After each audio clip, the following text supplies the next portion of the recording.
नमस्कार. शब्द हृदयातून या चॅनलमध्ये आपल्या सर्वांचे खूप खूप स्वागत. प्रेमाचा सहवास या आमच्या कथेला तुमच्याकडून मिळत असलेल्या भरभरून प्रेमाबद्दल आम्ही आपले खूप खूप आभारी आहोत. तुम्ही या चॅनलवरती नवीन असाल तर कृपया चॅनलला सबस्क्राईब करा. राधा फ्रेश होऊन चेंज करून बेडवर बसली होती. आज घडलेल्या सर्व गोष्टींचा विचार ती करत होती. तसा तिचा इंटरव्ह्यू चांगलाच झाला होता, परंतु कंपनी जेवढी मोठी तेवढे कॉम्पिटिटर्सही जास्त होते आणि एवढ्या सगळ्या कॉम्पिटिटर्समधून सिलेक्शन होईल की नाही या विचारात ती होती. तेवढ्यात ऋचाचा कॉल आला. हा बोल, राधा कानाला फोन लावत बोलली. राधा राधा राधा करत ऋचा फोनवर ओरडत होती. राधाने फोन थोडा बाजूला धरला. ए ऋचा, हळू ना, कानाचे पडदे फाटले माझ्या. एवढे ओरडायला काय झाले? राधा मेल चेक केला का? पटवर्धन ग्रुपमधून ऑफर लेटर आले आहे. उद्यापासून ऑफिस जॉईन करायला सांगितले आहे आणि सगळ्यात महत्त्वाचे म्हणजे राधा 25,000 सॅलरी आहे पार्ट टाईम जॉबसाठी. ऋचाला लेटर आले आहे म्हणून राधा खुश झाली होती. अरे वा, कॉंग्रॅच्युलेशन्स, ती ऋचाला बोलली. थांब, मी माझा मेल चेक करते. म्हणून राधानेही मेल चेक केला तर तिलाही ऑफर लेटर रिसीव्ह झाले होते. ऋचा, मला पण ऑफर लेटर आले आहे, राधाने ऋचाला खुश होत सांगितले.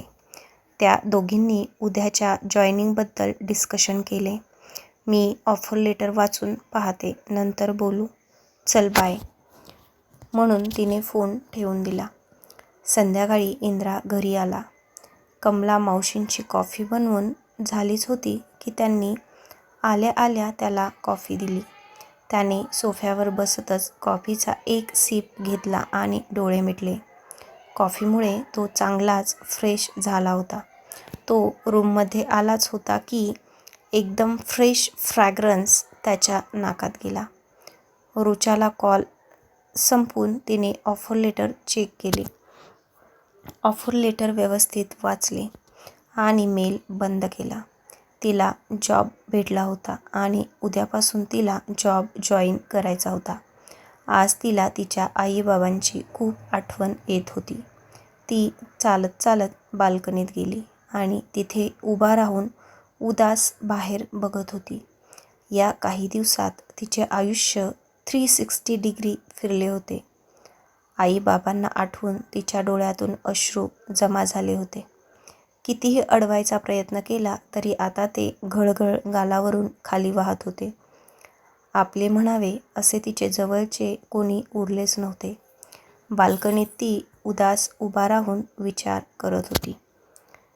खाली बागेत बसलेल्या मालतीताईंचे राधाकडे लक्ष गेले आणि त्या पटकन तिच्या रूममध्ये आल्या.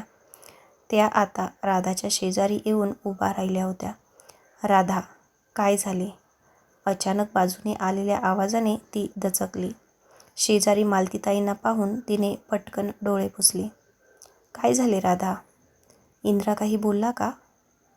नाही नाही आई, ते नाही काही बोलले, राधा हळूच बोलली. मग तू रडत का होतीस? तिने मान खाली घातली. आई बाबाची आठवण येते का? मालतीताईंनी विचारले. राधाचे डोळे आता पुन्हा वाहू लागले. मालतीताईंनी तिला मिठीत घेतले आणि शांत करू लागल्या. आई, माझ्याच बाबतीत असे का घडले? आई बाबा मला का सोडून गेले? तिने मुसमुसत मालतीताईंना विचारले. राधा, काही गोष्टी आपल्या हातात नसतात बाळा. देवाने एका हाताने घेतले तर दुसऱ्या हाताने भरभरून पण दिले आहे, परंतु तुला अजून त्याची जाणीव नाही बाळा. इंद्रासारखा नवरा देवाने तुझ्या पदरात टाकला आहे. तो तुला कधीच दुखावणार नाही बाळा. मी माझ्या मुलाला चांगलेच ओळखते. तो खूप रागीट आहे, परंतु तेवढाच हळवा पण आहे. एखाद्यावर प्रेम केले तर तो त्याच्यावर जीव ओवाळून टाकतो. प्लीज अशी उदास होऊ नकोस. तुला रडताना पाहून मला नेहमी वाटते. सुलोचना मला विचारते आहे, मालती, तू माझा शब्द पाळत नाहीस. माझ्या राधाकडे तू लक्ष देत नाहीस आणि तुझ्या आईला आवडले असते का तुला असे रडताना पाहून?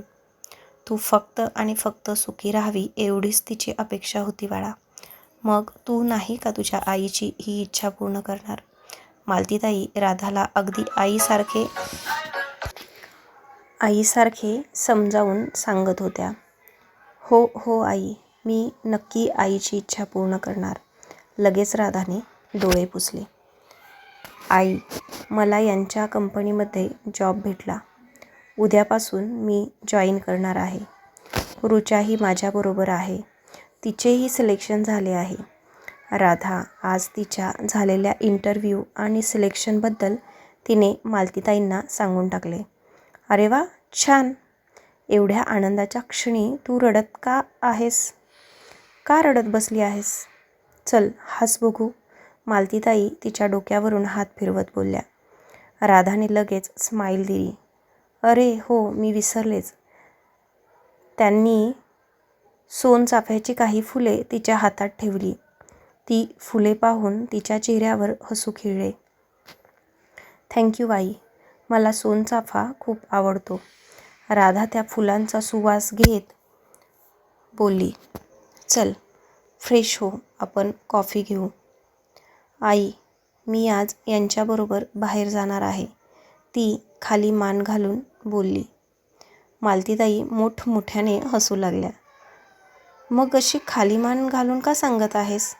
मालतीताईंना तिचा संकोच कळाला. जा बाळा, माझी काहीच हरकत नाही. आता कॉफी पिणार सासूबरोबर का ती पण नवऱ्याबरोबर प्यायची आहे? मालतीताईंनी हसतच राधाला विचारले. आई, काही काय. चला, राधा लाजत बोलली. आता ती कॉफी घेऊन रूममध्ये आली आणि बाहेर जाण्याची तयारी करू लागली. मालतीताईंनी तिच्यासाठी खूप साड्या आणून दिल्या होत्या, त्यामुळे ती घरी असताना साडीच घालत असत. तिने हलक्या गुलाबी कलरची एक साडी नेसली. मागून थोडा डीप नेक होता. त्यामध्ये तिची गोरीपान दुधाळ पाठ उघडी दिसत होती. आज तिने मधून भांग पाडून बन बांधला होता. तो तिच्यावर आणखीनच उठून दिसत होता. मोठे मंगळसूत्र आणि हलकासा भांगात भरलेला सिंदूर, कपाळावर लावलेली गुलाबी कलरची छोटी टिकली. त्यात भर म्हणजे तिने आज डोळ्यात ओढलेली काजळाची रेघ, ओठांना तिचा नेहमीचा स्ट्रॉबेरी लिप बाम आणि तिच्या चेहऱ्यावर असणारे ते नेहमीचे हसू. बस, तिची सुंदरता म्हणजे शब्दात मांडणे खूपच कठीण. इंद्रा रूममध्ये येऊन दरवाजातच उभा राहिला होता आणि पापणीही न पाडता राधाकडे एकटक बघत होता. राधाचे त्याच्याकडे लक्ष नव्हते. तो कधीचा तिच्याकडे पाहत होता. आता तो अगदी तिच्या मागे जवळ जाऊन उभा राहिला आणि तिला मागूनच मिठीत घेतले आणि हनुवटी तिच्या खांद्यावर ठेवली. त्याच्या या कृतीने राधा दचकली. श्श, मी आहे. एवढे घाबरायला काय झाले? त्याने आरशातून तिच्या चेहऱ्याकडे एकटक बघत विचारले. माझ्या बायकोला हात लावायची हिंमत कुणातच नाही आणि जर कोणी केली तर तो जिवंत राहणार नाही. तो तिचा सुगंध सामावून घेत बोलला. त्याचे जिवंत राहणार नाही हे शब्द ऐकून ती थोडी घाबरली. म्हणजे तुम्ही काय करणार सर? तुम्ही मर्डर करणार का? तुम्ही गुंडा आहात का? बिचारी राधा भोळेपणाने इंद्राला क्वेश्चन विचारत होती. इंद्राला त्याची चूक लक्षात आली. तुला काय मी गुंड वाटतो काय? मी इंडियाचा टॉप 1 बिझनेसमन आहे. मी गुंड नाही जो कुणालाही मारून टाकेल. मला असे म्हणायचे होते की तुझा एवढा गोड स्पर्श झाला तर कोणीही कोमातच जाईल ना. इंद्राने शब्दाच्या जाळ्यात तिला अडकवले होते. मी 5 मिनिटात फ्रेश होऊन येतो, नंतर आपण बाहेर जाऊ, असे म्हणून तो पटकन वॉशरूममध्ये फ्रेश होण्यासाठी निघून गेला. राधाने अजून काही प्रश्न विचारले तर प्रॉब्लेम नको म्हणून विषय टाळतच तो निघून गेला. काही वेळात ते दोघे एका मोठ्या मॉलमध्ये आले होते. राधा, उद्यापासून तुझे ऑफिस चालू होणार आहे, तर तुझ्यासाठी काय हवे आहे ती शॉपिंग करून घे, असे म्हणून तो तिला क्लॉथिंग सेक्शनमध्ये घेऊन आला. क्लॉथिंग सेक्शनमध्ये जाताच इंद्राने सेल्स गर्लला राधासाठी कपडे दाखवायला सांगितले. ओके म्हणून सेल्स गर्ल एक एक ड्रेस तिच्यापुढे टाकत होती. सर्व एवढे शॉर्ट ड्रेसेस बघून राधाच्या चेहऱ्यावरती प्रश्नचिन्ह निर्माण झाले होते. ते इंद्राने लगेच ओळखले. मॅडम, कुर्ती दाखवाल का? इंद्राने लगेच सेल्स गर्लला कुर्ती दाखवण्यासाठी विचारले. आता सेल्स गर्ल्सने कुर्ती दाखवायला सुरुवात केली. इंद्राही पाहत होता. राधाने त्याच्यामधून 3-4 कुर्तीज बाहेर काढल्या. त्यांचे प्राइस टॅग पाहून तिचे डोळेच राधाने त्याच्यामधून 3-4 कुर्तीज बाहेर काढल्या. त्यांचे प्राइस टॅग पाहून तिचे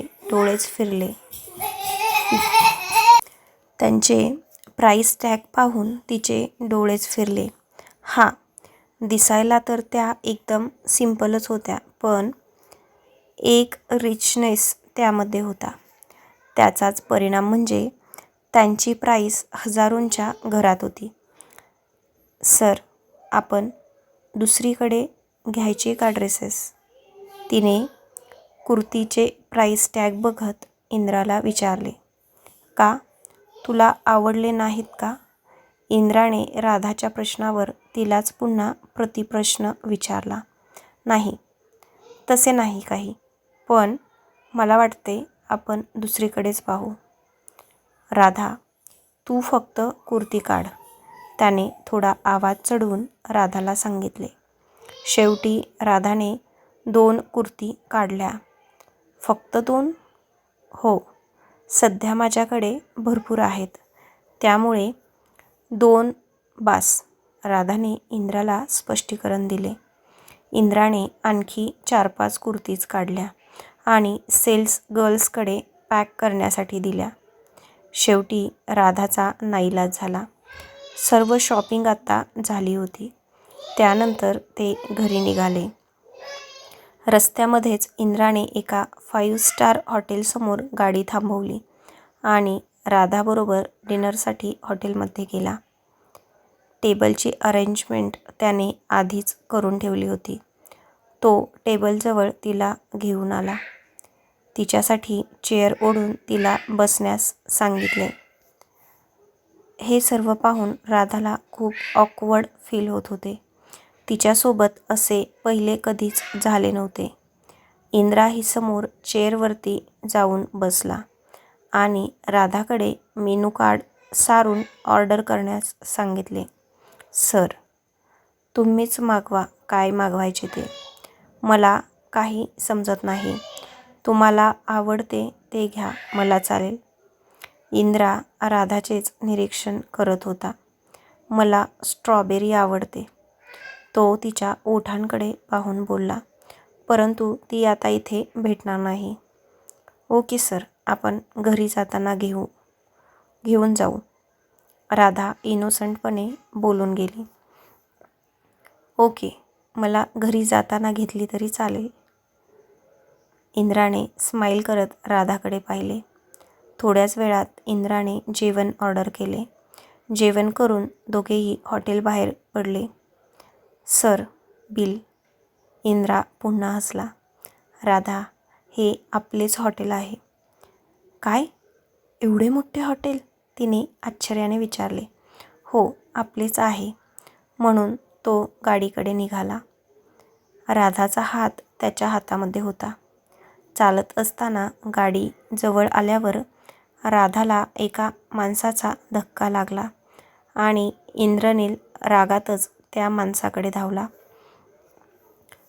त्याने त्या माणसाच्या एक सणसणीत कानाखाली ठेवून दिली. तुला काय नीट चालता येत नाही का?